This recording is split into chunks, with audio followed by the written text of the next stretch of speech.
Innal hamdalillah nahmaduhu wa nasta'inuhu wa nastaghfiruh wa na'udzu billahi min shururi anfusina wa min sayyiati a'malina may yahdihillahu fala mudilla lahu wa may yudlil fala hadiya lahu wa asyhadu an la ilaha illallah wahdahu la syarika lahu wa asyhadu anna Muhammadan abduhu wa rasuluh. Ya ayyuhalladzina amanu taqullaha haqqa tuqatih wa la tamutunna illa wa antum muslimun.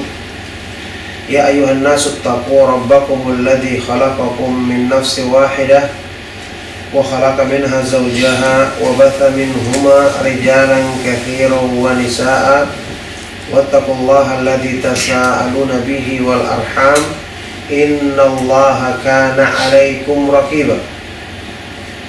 Ya ayyuhalladzina amanu taqullaha wa qulu qawlan sadida yuslih lakum a'malakum wa yaghfir lakum dhunubakum wa may yuti'illaha wa rasulahu faqad faza fawzan 'azima.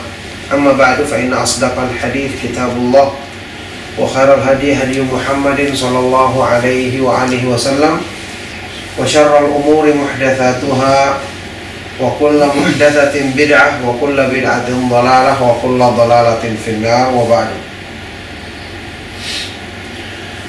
Ma'asyiral ikhwah, a'azzakumullah.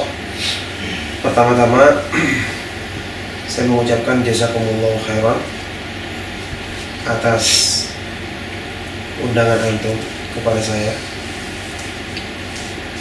Saya juga tidak tahu bagaimana harus berbahasa. Semoga bisa dipahami ya, insyaallah. Jadi boleh aja nanti di tengah-tengah langsung dipotong misalnya ada kalimat yang tidak sesuai.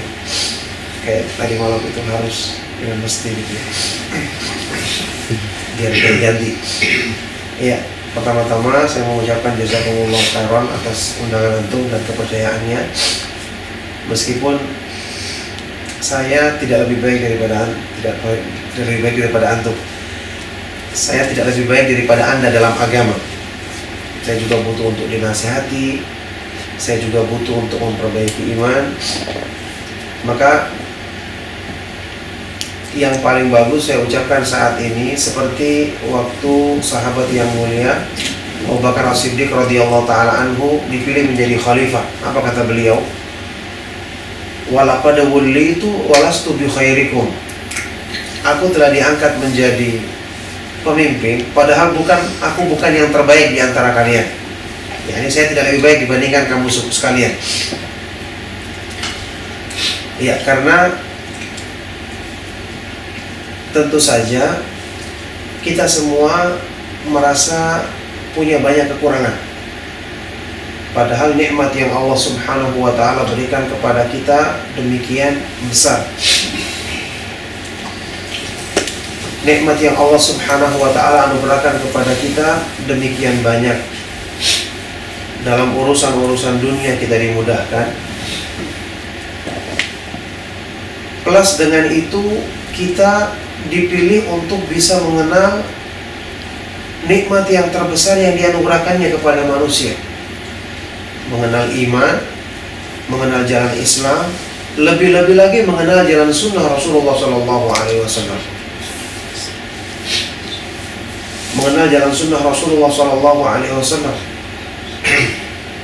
Bayangkan orang yang telah mendapatkan nikmat ini berarti semua karunia Allah yang dilimpahkannya kepada manusia yang terbesar terkumpul pada dirinya, terhimpun pada dirinya. Karena mengenal jalan iman yang hak, mengenal tauhid, jalan iman yang benar, ini hanya Allah akan berikan kepada hamba-hamba yang dicintainya. Dalam sebuah athar yang sahih Ibnu Mas'ud radhiyallahu ta'ala anhu ya, yang riwayatnya sahih, Ibnu Mas'ud radhiyallahu ta'ala anhu pernah mengatakan, innallaha yu'ti dunya man yuhibbu wa la yuhibbu wa la yu'til imana illa man yuhibb. Sesungguhnya Allah Subhanahu wa ta'ala memberikan dunia kepada siapa saja, baik yang dicintainya maupun tidak dicintainya. Tetapi untuk iman, Allah hanya akan anugerahkan kepada orang yang dicintai. Makanya kita bersyukur dengan kekurangan kita. Insya Allah kita masih mudah-mudahan termasuk orang-orang yang dicintai oleh Allah Subhanahu wa Ta'ala. Ini merupakan karunia yang besar. Sampai-sampai Syekh Abdurrahman As-Sa'di dalam kitab Taisir Karimir Rahman, beliau sewaktu menyebutkan tafsir dari ayat Al-Quran, firman Allah Subhanahu wa Ta'ala, ihdinas siratal mustaqim, tunjukkanlah kepada kami jalan yang lurus, berikan hidayah kepada kami untuk menempuh siratal mustaqim, jalan yang lurus. Beliau mengatakan hidayah itu ada dua, al-hidayah itu hidayatan. Ini sama dengan penjelasan juga Imam Ibn Rajab dalam kitab Jami'ul Ulum wal Hikam, semakna dengan itu. Hidayah itu ada dua. Pertama, hidayatun ila thoriq, hidayah atau petunjuk kepada jalan, yakni masuk Islam, mengikuti agama Islam. Ini saja sudah khusus karena banyak orang-orang yang tidak dipilih mengenal agama. Yang kedua, dalam Islam kita butuh lagi hidayah. Hidayatun fit thoriq, hidayah di dalam jalan. Kalau perumpamaannya orang yang menempuh satu perjalanan, pertama dia harus tahu dulu jalurnya secara umum. Dia harus tahu dulu rutenya secara umum, mungkin dengan dia melihat peta atau yang lainnya. Setelah itu, setelah dia menempuhnya, dia juga harus tahu di mana jalan yang berlubang, di mana jalan yang berkelok, di mana jalan yang rusak, supaya dia bisa menempuh perjalanan dengan selamat. Nah, dua hidayah ini kalau terkumpul dalam seorang hamba, berarti dia telah mendapatkan hidayah yang sempurna. Makanya salah seorang ulama salaf, ya, ucapan ini dinisbatkan kepada Imam Tabi'in yang terkenal Abul Aliyah Ar-Riyahi, pernah mengatakan, nikmatani la adri ayyuhuma a'zam. Ada dua nikmat yang aku tidak tahu mana yang lebih besar, karena sama-sama besarnya, sama-sama agungnya. Yaitu apa? Al-Islamu wa sunnah. Nikmat mengenal jalan Islam, yang kedua mengenal sunnah Rasulullah Sallallahu Alaihi Wasallam. Nah, oleh karena itu, jamaah sekalian rahimakumullah, antum yang berada di negeri ini, kalau membandingkan dengan keadaan orang-orang di sekitar kita, yang tentu kita berharap kepada Allah semoga mereka pun mendapatkan hidayah mengikuti sunnah. Cuman kita-kita yang berada dan melihat kenyataan di sekitar kita, harusnya kita semakin bersyukur kepada Allah. Saya secara pribadi, ya, mungkin kita juga merasakan, kalau kita merenungkan nikmat Allah mendapatkan hidayah, mengenal Islam, kemudian mengenal sunnah, kita berpikir dulu di masa lalu, mungkin kebanyakan kita banyak yang tidak mengenal sunnah, ya kan? Dulunya pun kita mungkin berkeyakinan, bermanhaj seperti penduduk di sekitar kita. Kalau kita ingat-ingat di masa lalu kita tidak punya jasa atau kebaikan yang cukup sehingga pantas mendapatkan hidayah. Mungkin dulu kita juga sholatnya tidak becus, puasanya juga atau amalan-amalan sunnahnya biasa-biasa saja, tidak ada yang istimewa. Tapi ternyata Allah memilih kita. Coba kita bayangkan, ini pilihan dari Allah Subhanahu wa Ta'ala. Makanya kalau kita tidak menyambut hidayah ini dengan sebaik-baiknya, memanfaatkannya untuk kebaikan, maka tentu saja ini menunjukkan sikap tidak tahu diri, tidak bersyukur, tidak berterima kasih kepada Allah Subhanahu wa Ta'ala. yang demikian mulia menganugerahkan nikmat yang agung ini kepada kita semua.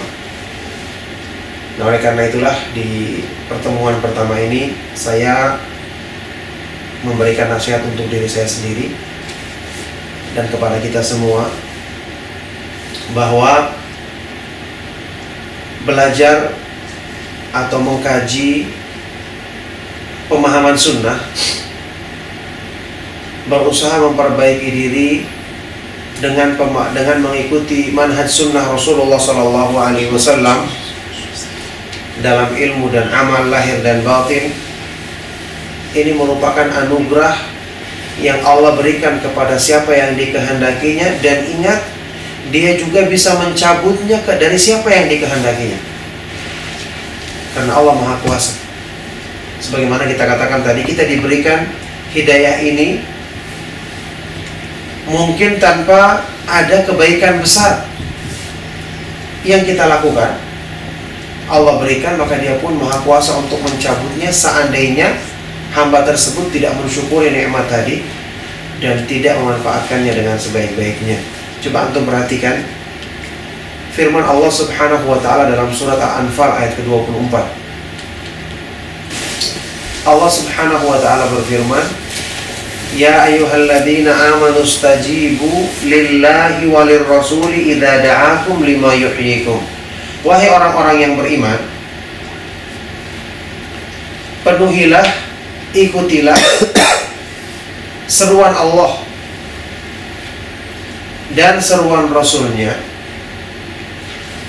yang mengajakmu untuk memberikan kehidupan yang baik bagimu. Wa'lamu annallaha yahulu bainal mar'i wa qalbih. Ketahuilah bahwa Allah Subhanahu wa ta'ala dialah yang membatasi manusia dari hatinya. Wa annahu ilaihi tuhsyarun, dan hanya kepada dialah kalian semua akan dikembalikan. Kamu sekalian akan dikembalikan. Coba lihat ayat ini menunjukkan seruan Allah dan seruan Rasulnya. Itu tujuan diturunkannya adalah untuk memberikan kehidupan yang baik bagi manusia. Sehingga demi Allah tidak mungkin orang itu bahagia hidupnya, baik hidupnya, berarti atau bermakna hidupnya, kalau dia tidak mengenal petunjuk Allah dan petunjuk Rasulnya Shallallahu Alaihi Wasallam. Ayat ini menunjukkan seruan Allah itu da'akum lima yuhyikum, memanggil kalian semua untuk memperbaiki hidup. Makanya waktu menafsirkan ayat ini, Imam Ibnu Qayyim dalam kitab Al-Fawaid, beliau berkata, tadammanatil ayatu ala anna al-hayata al-haqiqiyata at-tayyibata hiya hayatu man istajaba lillahi wa lirrasuli zahiran wa batinan.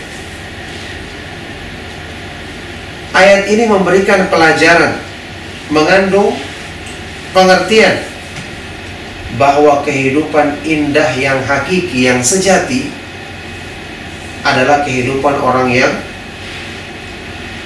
memenuhi seruan Allah dan seruan Rasulnya Sallallahu Alaihi Wasallam lahir dan batin. Bayangkan, ini merupakan anugerah besar. Di dunia kita berkesempatan untuk memperbaiki hidup kita agar lebih berarti.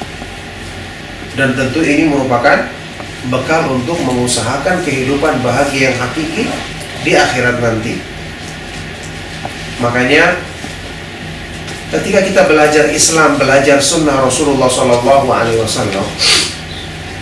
yang pertama kali kita perhatikan adalah bahwa kita butuh kepada agama untuk memperbaiki hidup kita. Ketika kita mengikuti kajian, mendengarkan kuliah agama yang sesuai dengan sunnah tentu saja, membaca buku untuk meningkatkan iman kita, memperbaiki ibadah kita dan yang lainnya, kita harus hadirkan dalam diri kita perasaan bahwa kita butuh kepada agama, karena kita ingin hidupnya berarti, kita ingin hidup bahagia yang sesungguhnya. Agama Islam diturunkan untuk disyariatkan oleh Allah untuk membahagiakan hidup manusia, bukan untuk mempersulitnya. Makanya kita pernah dengar mungkin pernyataan yang terkenal dari Imam Ahlus Sunnah, Imam Ahmad bin Hanbal rahimahullah ta'ala. Beliau pernah mengatakan seperti ini: An-nasu yahtajuna ilal ilmi aktsaru min hajatihim ila ta'ami wasyarab. Manusia butuh kepada ilmu agama, petunjuk Allah, lebih daripada kebutuhan mereka terhadap makan dan minum. Bayangkan kalau makan dan minum itu kebutuhan badan, fisik manusia. Kalau ilmu, kebutuhan apa? Kebutuhan rohani, kebutuhan hati. Kata beliau, li'anna ta'ama wa syaraba yuhtaju ilaihi fil yaumi marratan aw marratain. Karena makan dan minum dibutuhkan dalam sehari sekali atau dua kali. Wal ilmu yuhtaju ilaihi bi'adadil anfas.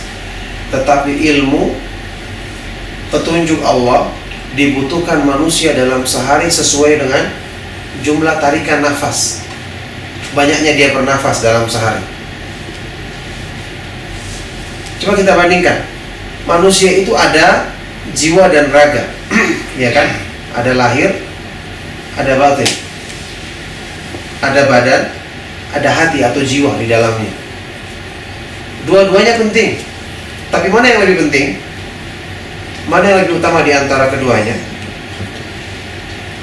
Tentu hatinya. Kenapa? Jiwanya. Kenapa?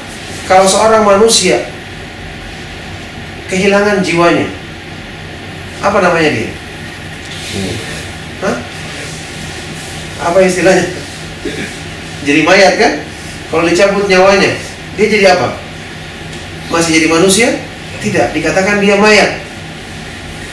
Berarti yang terpenting pada diri manusia itu adalah jiwanya. Buktinya kalau jiwanya sudah dicabut, maka dia mayat. Setampan apapun dia, seindah apapun fisiknya, kalau sudah jadi mayat, kira-kira ada yang berminat kepadanya? Ada yang suka dengan dia? Tidak ada. Makanya agama diturunkan untuk memperbaiki jiwa, sehingga kebutuhan manusia terhadap agama lebih daripada kebutuhan terhadap makan dan minuman. Lebih daripada kebutuhan makan dan minuman. Oleh karena itu, tidak mungkin bahagia orang yang tidak kenal petunjuk Islam yang benar. Meskipun secara zahir kelihatan mereka punya kelebihan dalam harta atau dunia, tapi kalau tidak agama tidak mungkin bahagia hidupnya. Karena kebahagiaan itu ada di tangan Allah. Biyadikal khair, di tangan mula segala kebaikan ya Allah. Itu firman Allah dalam Al-Quran. Tidak mungkin kebahagiaan itu diberikan kepada orang kafir, kepada orang yang menyimpang pemahamannya, tidak kenal sunnah Rasulullah SAW. Tidak mungkin. Pasti yang namanya kebahagiaan diberikan kepada siapa yang diridhoinya. Kebahagiaan yang hakiki. Makanya bersyukur, ya saya katakan sekali lagi ya, kita bersyukur ketika kita dipilih untuk bisa mengenal jalan sunnah yang di akhir zaman ini demikian banyak penyimpangan-penyimpangan yang menghalangi manusia untuk mengenal kebaikan tersebut. Coba kita lihat di sekitar kita saja. Kita pergi sholat di masjid, kita lihat sudah banyak gerakan-gerakan sholat yang berbeda-beda karena tidak belajar sifat sholat Nabi SAW. Ini baru yang zahir, belum masalah keyakinan dalam hati. Masalah keyakinan dalam hati, mungkin beberapa di antara antum yang pernah pergi ke tanah suci, haji atau umroh, coba lihat saja. Orang yang datang jauh-jauh mungkin menghabiskan biaya sekian banyak, datang ke Masjid Nabawi, itu melakukan perbuatan syirik yang menggugurkan amal, padahal dia sudah menghabiskan sekian banyak uangnya, waktunya, bersusah payah datang jauh-jauh ke Masjid Nabawi, melakukan amal yang besar asalnya. Orang datang ke sana kan umroh, haji, amal besar. Mengunjungi Masjid Nabawi yang 1000 kali lipat, masjid-masjid haram yang 100.000 kali lipat, sholat di situ. Datang di sana dia tawaf ke kuburannya Nabi SAW. Syirik. Bisa gugur amalnya dalam sekali waktu. Ini bukan kerugian yang besar, kerugian yang besar. Kenapa? Tidak mendapat bagian dari hidayah Allah untuk mengenal akidah. Banyak mereka yang melakukannya dalam keadaan dia menyangka berbuat sebaik-baiknya. Yang disebutkan dalam Al-Quran, alladzina dhalla sa'yuhum fil hayati dunya wa hum yahsabuna annahum yuhsinuna sun'a. Orang-orang yang telah batal, sia-sia usahanya di dunia ini dalam keadaan dia menyangka berbuat yang sebaik-baiknya. Ini luar biasa kalau kita saksikan. Orang-orang yang datang ke sana sudah mengeluarkan uang banyak, tenaga, tapi bisa melakukan penggugur amal di tanah suci yang paling mulia di dunia, tanah yang paling dicintai oleh Allah. Harusnya orang itu melakukan perbuatan yang mendatangkan pahala yang besar, justru dia melakukan dosa yang paling besar. Ini semua adalah akibat dari tidak mendapatkan hidayah, yang kita bersyukur kepada Allah Subhanahu wa ta'ala mendapatkan bagian darinya. Nah, oleh karena itulah, ma'asyiral ikhwah fiddin azakumullah, ini hal yang selalu kita ingat, yang selalu kita syukuri kepada Allah Subhanahu wa ta'ala, yang selalu kita panjatkan dalam doa-doa kita supaya ditetapkan hidayah ini dalam diri kita semua. Antum pernah mendengar doa yang sering diucapkan oleh Imam Ahmad tentang masalah ini bagaimana? Allahumma amitni alal Islam wa sunnah. Ya Allah, wafatkan aku, matikan aku di atas Islam dan di atas sunnah. Itu doanya Imam Ahmad bin Hanbal rahimahullah ta'ala.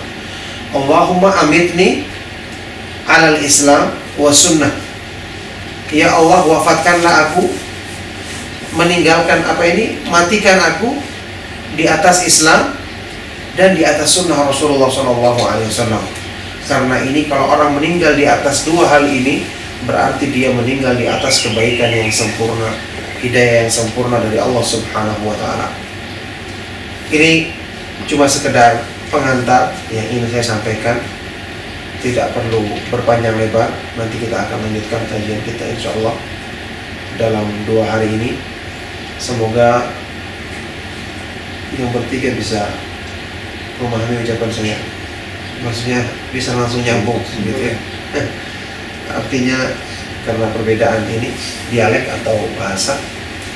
Dan semoga Allah Subhanahu wa ta'ala menetapkan kegiatan yang kita lakukan ini sebagai sebab untuk menjadikan hati kita istiqomah, iman kita teguh di atas jalannya, sebagai sebab untuk kita mendapatkan limpahan pahala yang dan keutamaan yang besar di sisinya, sebagai bekal untuk kita menghadapnya nanti ketika kita wafat dan ketika kita menghadap Allah Subhanahu wa ta'ala pada hari kiamat nanti.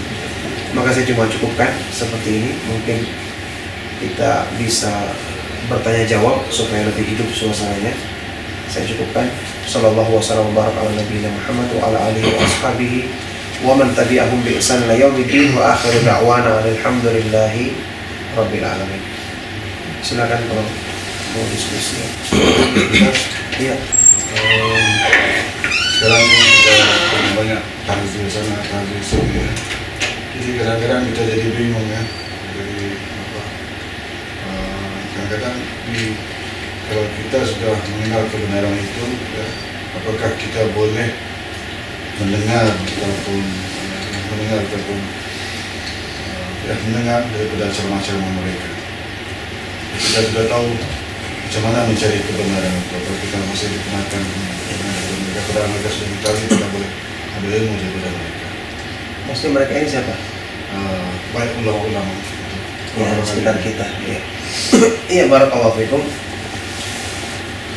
Pertama, tentu saja setelah kita mengenal jalan kebenaran, ujian di sekitar kita banyak. Cobaan-cobaan yang bisa menggoda iman itu banyak. Disimpulkan oleh para ulama seperti ucapannya Syekh Muhammad bin Shalih Al-Utsaimin ketika menafsirkan firman Allah Subhanahu wa ta'ala, wa kadzalika ja'alna likulli nabiyyin aduwwan minal mujrimin wa kafa bi rabbika hadiyan wa nasira. Demikianlah kami jadikan bagi setiap nabi itu musuh dari kalangan orang-orang yang buruk, yang jahat. Tapi cukuplah dengan Allah sebagai pemberi hidayah dan pemberi pertolongan. Syekh Utsaimin mengatakan permusuhan, pertentangan yang akan dialami oleh orang-orang yang berpegang dengan kebenaran itu ada dua kesimpulan. Yang pertama, al-udwan, permusuhan terang-terangan, penindasan, penganiayaan. Bagi ketika mereka kuat, ya kita, mereka ahli-ahlul haq, ya orang-orang yang berpegang dengan kebenaran akan ditindas, dimusuhi, atau disiksa terang-terangan. Yang kedua, at-tashkik, dibuat ragu. Kalau dalam bahasa kita pendangkalan, mungkin pendangkalan, dibuat rancu pemahamannya, dibuat rusak pemahamannya. Tidak terang-terangan, tapi dengan cara pemahaman-pemahaman yang merusak. Nah, ini terjadi. Syaitan ingin memalingkan manusia dari jalan Allah Subhanahu wa Ta'ala dengan fitnah syubhat, membuat kerancuan. Yang ini akan disampaikan oleh syaitan kepada para pengikutnya di dunia ini. Makanya dalam ayat lain Allah Subhanahu wa Ta'ala berfirman, "Wa kadzalika ja'alna likulli nabiyyin aduwan syayatinal insi wal jin yuhi ba'duhum ila ba'din zukhrufal qawli ghurura." Demikianlah kami jadikan bagi setiap nabi itu dan pengikutnya musuh dari kalangan setan, jin maupun manusia yang saling membisikkan kata-kata indah yang menipu. Kelihatannya bagus, ternyata isinya merusak. Makanya ketika kita menghadapi seperti ini, ada pemahaman agama yang disampaikan di depan kita, ada orang yang berceramah menyampaikan kuliah agama di masjid. Apakah kita boleh hadir? Maka jawabannya, kalau kita ketahui orang yang menyampaikan itu bermasalah, karena ingat ilmu agama itu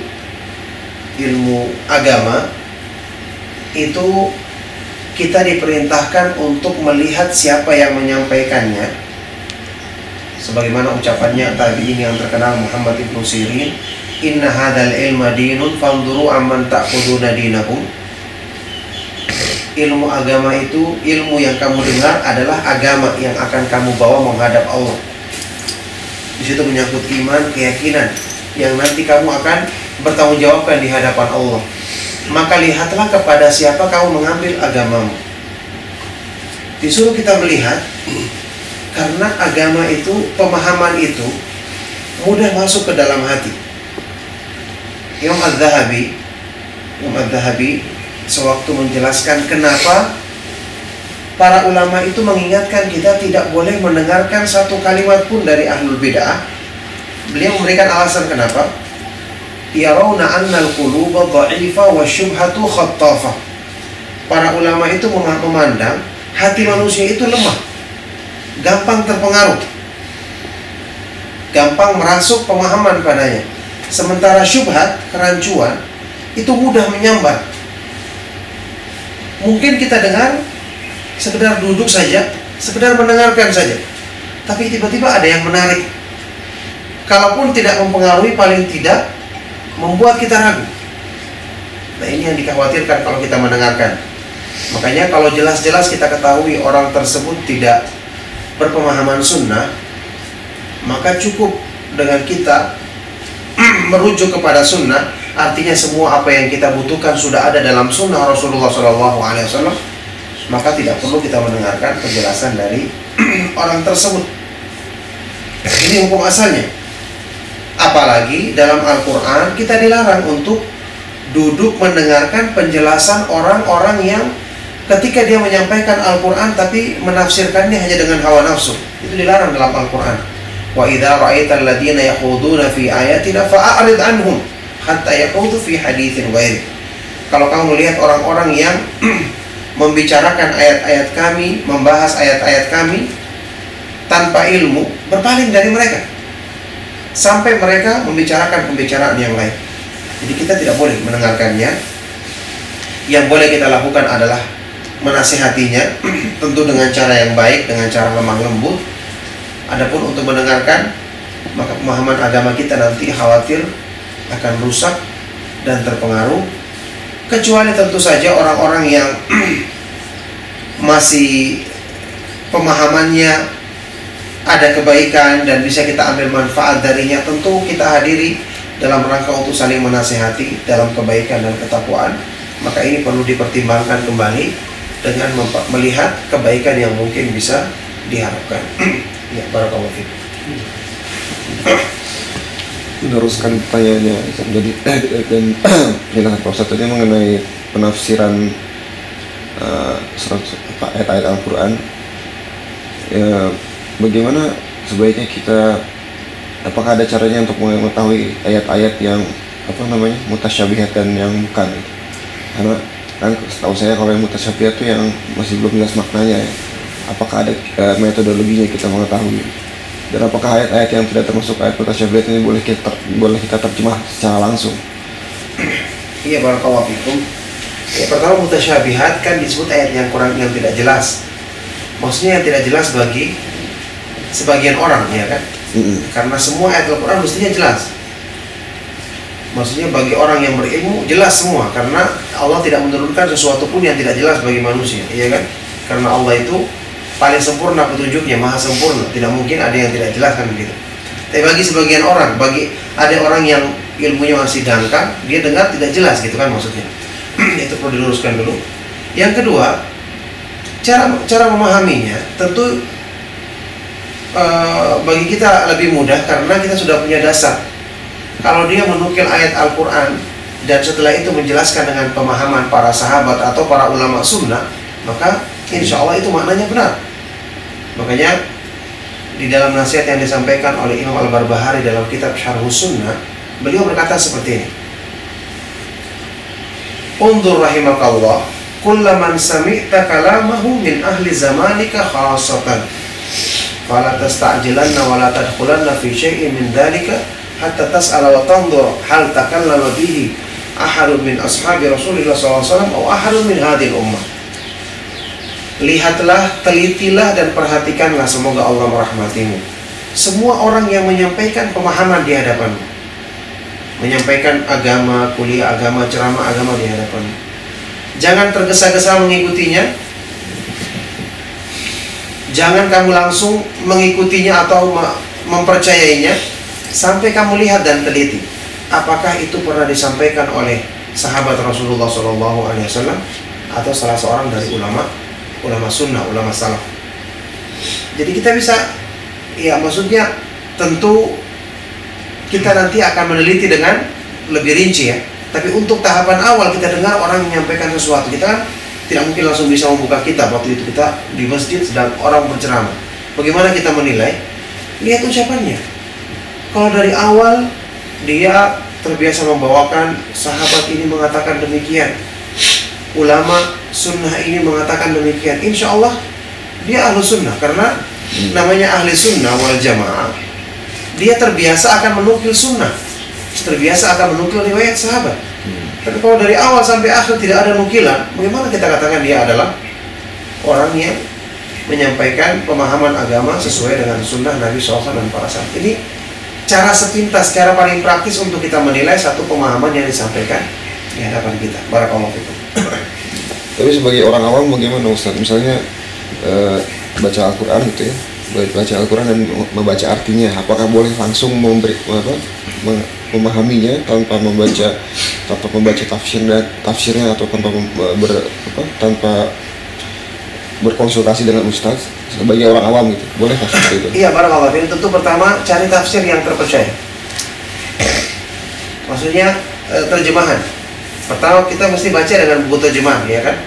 Kita cari di antara terjemahan yang ada yang paling dekat dengan kebenaran. Misalnya tafsir, misalnya terjemahan Al-Quran bahasa Indonesia yang dicetak di Arab Saudi, karena sudah banyak diteliti, artinya diluruskan hal-hal yang kira-kira ada penyimpangan banyak. Meskipun jelas tidak sempurna, tapi ini sudah lebih mendingan dibandingkan yang lain kan begitu. Kemudian tentu saja tetap tidak akan cukup dengan terjemahan kalau kita tidak memahami bahasanya secara langsung. Karena Al-Quran diturunkan untuk direnungkan, tujuannya untuk ditadaburi, artinya dihayati isinya. Kitabun anzalnahu ilaika mubarakun liyadabbaru ayatihi wa liyatadakkaru ulul albab, kata Allah dalam Al-Quran. Kitab Al-Quran kami turunkan kepadamu ya Rasulullah, yang penuh dengan berkah agar manusia bisa merenungkan ayat-ayatnya dan agar orang-orang yang berakal bisa mengambil pelajaran. Makanya kata Ibnu Qayyim, semua fungsi dan manfaat Al-Quran didapatkan sesuai dengan bagaimana kita bisa merenungkan isi ayat-ayatnya. Cuma seperti Antum bilang tadi, ada ayat-ayat itu yang langsung mudah kita pahami. Tidak ada kalimat yang asing yang perlu penafsiran lebih. Kita langsung pahami. Misalnya bertakwalah kepada Allah, ya kan, kita sudah tahu bertakwa itu artinya berusaha menjalankan perintahnya, lahir dan batin, meninggalkan larangannya. Itu kan kita bisa pahami dengan pengetahuan kita yang sebelumnya tentang agama. Tapi juga ada ayat-ayat yang mungkin butuh penjelasan, ini kita butuh merujuk ke tafsir. Makanya tentu kita harus punya buku tafsir, minimal terjemahan di rumah kita, supaya kita bisa segera merujuk kepada makna dari ayat-ayat yang kita kehendaki, supaya memberikan faedah yang maksimal kepada kita semua. Barakallahu. Tentang mengambil ilmu tadi Ustaz, ya kita di sekolah agama sini cuma satu saja, di sekolah agama kerajaan. Jadi di sana tidak banyak belajar melalui rujukan yang bukan sunnah. Jadi macam mana itu kita mesti hantar di sekolah? Iya, untuk anak-anak kita begitu ya. Iya. Kalau kondisinya sudah terpaksa seperti itu, ya tentu kita sebagai orang tua bertanggung jawab. Ya.